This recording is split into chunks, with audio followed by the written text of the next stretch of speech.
샬롬 할렐루야. 욥기 5장 17에서 27절이요. 볼지어다 하나님께 징계받는 자에게는 복이 있나니 그런즉 너는 전능자의 징계를 업신여기지 말지니라. 하나님은 아프게 하시다가 싸매시며 상하게 하시다가 그의 손으로 고치시나니 6가지 환난에서 너를 구원하시며 7가지 환난이라도 그 재앙이 네게 미치지 않게 하시며 기근 때의 죽음에서 전쟁 때의 칼의 위협에서 너를 구원하실 터인즉 네가 혀의 채찍을 피하여 숨을 수가 있고 멸망이 올 때에도 두려워하지 아니할 것이라. 너는 멸망과 기근을 비웃으며 들짐승을 두려워하지 말라.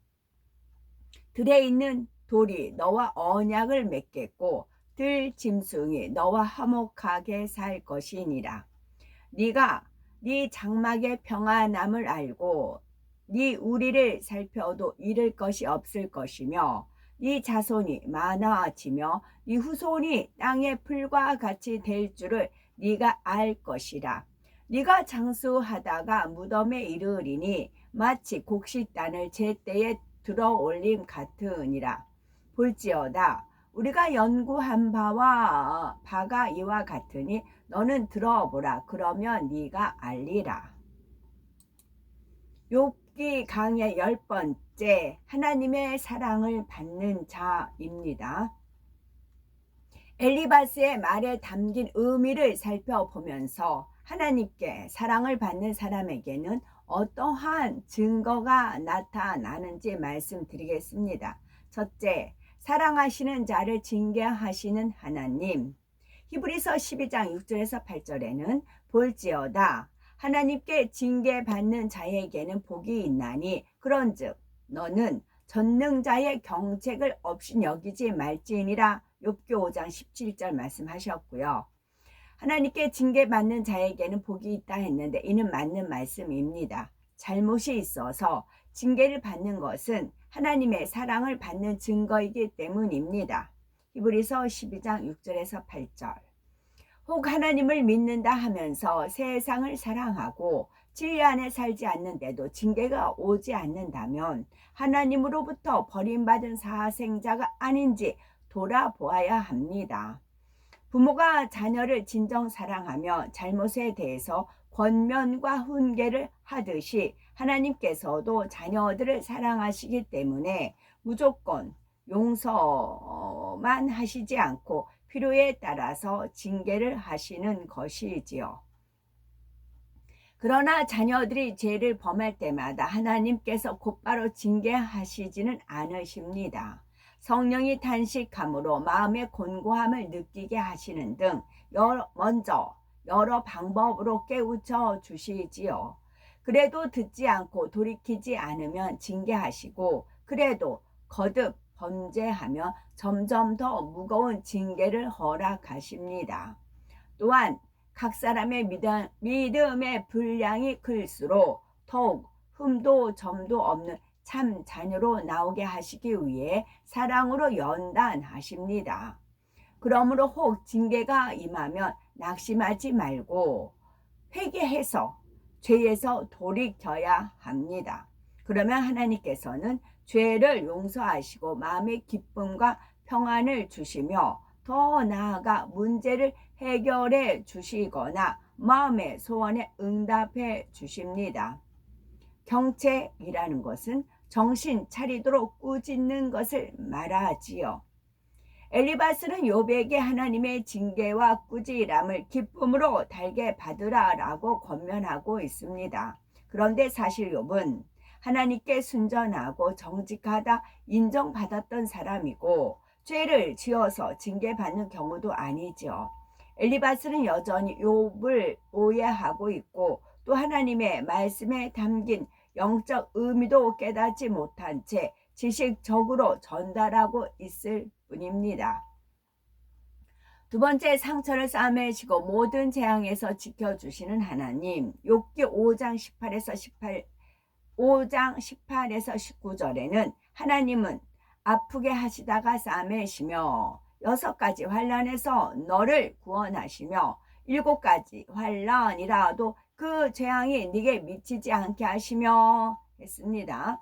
여기서 하나님은 아프게 하시다가 싸매신다는 것은 하나님께서 마음대로 사람을 아프게도 하셨다가 낫게도 하시는 분이라는 의미가 아닙니다.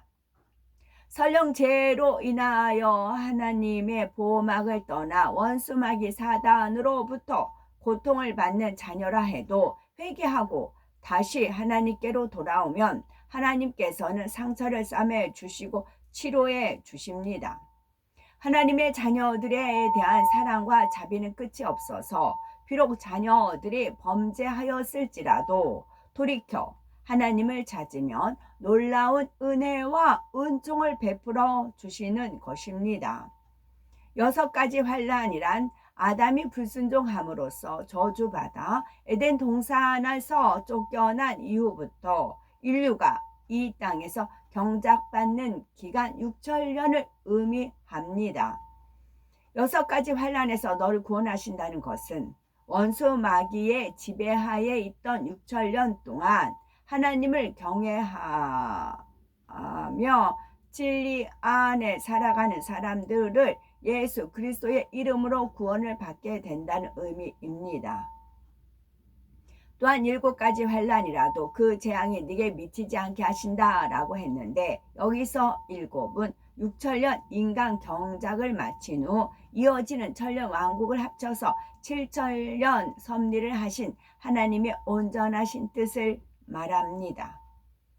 6천년의 경작 기간이 끝난 후 이 땅에서는 천년 왕국이 펼쳐지고 이로써 7천년의 섭리가 마무리되면 모든 영혼들은 백보자 대심판을 통해 영원한 천국 또는 지옥으로 가게 됩니다.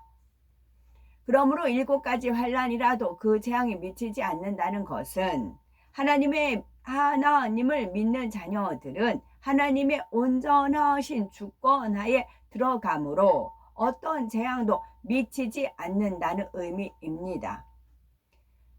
욥기 5장 20에서 22절에 기근 때의 죽음에서 전쟁 때의 칼 권세에서 너를 구속하실 터인즉 네가 혀의 채찍을 피하여 숨을 수가 있고 네가 멸망과 기근을 비웃으며 들짐승을 두려워 아니할 것은 했습니다. 기근이 오면 피할 수가 없는 법인데 이 상황에서 하나님이 어떻게 구속해 주신다는 것일까요? 하나님의 사랑을 받는 엘리야 선지자는 3년 반의 가뭄 중에도 하나님께서 인도하여 그릿 시냇물을 마시게 하셨고 까마귀를 통해서 떡과 고기를 먹게 해 주셨습니다. 또한 시내가 마르자 시돈에 있는 사르밧 과부를 통해서 공개받게 하셨지요. 하나님을 믿고 의심하지 않으며 죄를 벗어버리고 하나님을 의지하는 사람에게는 이처럼 역사해 주시는 것입니다. 다음으로 전쟁 때에 칼 권세에서 구속해 주신다 했는데 성경을 보면 이러한 사례가 많이 나오죠. 에레미야 선지자는 포로로 잡혀가야 하는 상황에서도 잡혀가지 않도록 항상 하나님이 지켜 보호해 주셨지요. 아기 예수님도 헤롯 왕이 2살 이하 어린아이를 다 죽이는 상황에서 하나님께서 미리 알려주시어 애굽으로 피하게 해 주셨습니다. 오늘날도 진리 안에 거하는 사람은 기근, 전쟁, 지진, 질병의 유행 등 어떤 시험 환난 위험이 온다 할지라도 하나님께서 안전하게 지켜주십니다. 혀의 채찍이란 사람이 입으로 어떤 위협적인 말을 한 후 이를 실행하는 것을 말합니다. 예를 들어서 어떤 사람이 너를 죽이겠다, 가만두지 않겠다 라고 말한 후 실제로 이를 실행하려고 할 때 이로부터 하나님께서 지켜주신다는 것이지요. 잠언 26장 2절에는 까닭 없는 저주는 참새에 떠도는 것과 제비에 날아가는 것 같이 이르지 아니하느니라 말씀하신 것처럼 우리가 하나님의 말씀 안에 산다면 어느 누가 저주한다 해서 그대로 임할 까닭이 없는 것입니다. 또한 멸망이 닥쳐올 때에도 회개하고 돌이키면 지킴받을 수가 있고 전능하신 하나님을 의지하면 치료의 역사, 생명을 얻는 역사를 체험할 수가 있지요. 네가 멸망과 기근을 비웃으며 라는 말의 뜻은 욥이 하나님을 믿고 의지하며 모든 것을 맡긴다면 멸망과 기근이 욥과는 상관이 없으니 여유가 있고 담대하여 자신이 있을 것이라는 말이지요. 여기서 들짐승은 영적으로 원수 마귀 사단을 의미합니다. 아담의 영적인 권세가 있을 때는 들짐승을 지배하고 다스릴 수 있었던 것처럼 우리가 온전한 영의 사람이 되면 원수 마귀 사단을 다스릴 수 있습니다. 세 번째, 영혼이 잘된 같이 범사에 축복을 주시는 하나님. 욥기 5장 23절 밭에 돌이 너와 언약을 맺겠고 들짐승이 너와 화친을 할 것이라. 이 말씀에도 두 가지 의미가 있습니다. 첫째, 돌이 많은 밭에 씨앗을 심으면 싹을 내는 것조차 어렵지만 우리가 하나님 안에 거하면 돌밭이라도 싹을 내고 열매를 맺어 풍요롭게 해준다는 의미이지요. 즉 하나님의 능력으로 불가능이 가능케 되는 역사를 체험할 수가 있다는 것입니다. 둘째, 밭이란 사람의 마음이며 돌이란 반석이신 예수 그리스도를 의미하지요. 우리가 마음의 문을 열고 예수 그리스도를 영접하면 성령이 마음 안에 오십니다. 그리고 진리가 우리 마음밭을 개조시켜 나가게 되는데 이 진리는 하나님의 말씀이요 반석이신 예수 그리스도이십니다. 길가 밭이나 돌밭, 가시떨기밭 같은 마음이라도 반석이신 예수 그리스도를 영접함으로 성령을 받으면 하나님의 말씀으로 마음밭을 개간하여 옥토로 변해 갑니다. 이렇게 옥토가 되는 만큼 영혼이 잘 되어 범사가 잘 되고 강건한 축복이 임하게 되는 것입니다. 다음으로 들짐승이 너와 화친할 것임이라 라고 했는데 이는 우리가 말씀 안에 거함으로 하나님을 기쁘시게 하면 아담이 만물을 다스리던 때처럼 들짐승과도 평화롭고 원수 마귀가 우리를 해치지 못하며 원수라도 화목을 이루게 된다는 의미이지요. 우리 영혼이 잘되면 하나님께서 성령의 불담과 영광의 빛으로 둘러주심으로 기근이나 환란이 임할 수가 없으며 악한 원수 마귀가 틈타지 못하지요. 뿐만 아니라 잠언 16장 7절에 사람의 행위가 여호와를 기쁘시게 하면 그 사람의 원수라도 그로 더불어 화목하게 하시느니라 말씀하신 대로 원수까지라도 화목하게 됩니다.